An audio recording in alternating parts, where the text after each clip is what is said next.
आदम और हवा की कहानी तीनों अब्राहिमी धर्मों इस्लाम, यहूदी धर्म और ईसाई धर्म में प्रमुख स्थान रखती है। जब आदम अलैहिस्सलाम और हव्वा अलैहिस्सलाम को जन्नत से उतारा गया, तब उन्हें धरती पर एक नई जिंदगी की शुरुआत करनी पड़ी। यह जीवन जन्नत के आराम से बिल्कुल अलग था। यहाँ मेहनत, संघर्ष और इम्तिहान थे।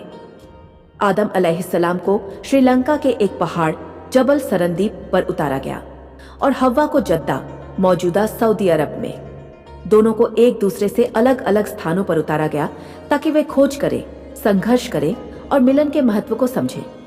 कुछ समय बाद दोनों मक्का के पास अराफात के मैदान में मिले। इसी वजह से इस मैदान को अराफा यानी पहचान कहा गया, क्योंकि वहीं उन्होंने एक दूसरे को फिर से पहचाना। नया जीवन, नई शुरुआत। अब उनका जीवन एक नए मकसद के साथ शुरू हुआ। मानव जाति की नींव रखना, खुदा के निर्देशों के अनुसार जिंदगी बिताना, अपने बच्चों को सही रास्ते पर चलाना। आदम और हव्वा के कई बच्चे हुए। हदीसों और इस्लामी इतिहास में उल्लेख है कि हर बार जुड़वां बच्चे पैदा होते थे, एक लड़का और एक लड़की।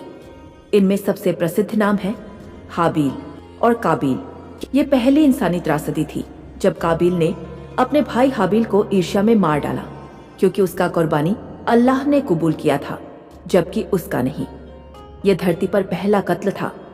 इसके बाद कुरान बताता है कि अल्लाह ने एक कौवा भेजा, जिसने जमीन खोदकर एक मरे हुए कौवे को दफन किया, ताकि काबील को एहसास हो कि उसने कितना बड़ा गुनाह किया है और उसे अपने भाई को दफन करने का सीख मिले। आदम और हव्वा ने अपने बच्चों को तौहीद, एक अल्लाह में विश्वास, नेक अमाल और इंसाफ की तालीम दी। आदम अलैहिस्सलाम पहले नबी भी थे और उन्होंने मानवता को अल्लाह की बंदगी करना सिखाया।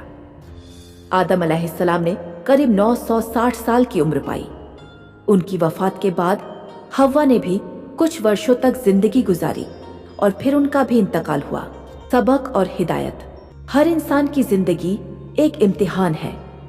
इंसाफ, सब्र और बंदगी ही असली राह है। क्या आप तैयार हैं?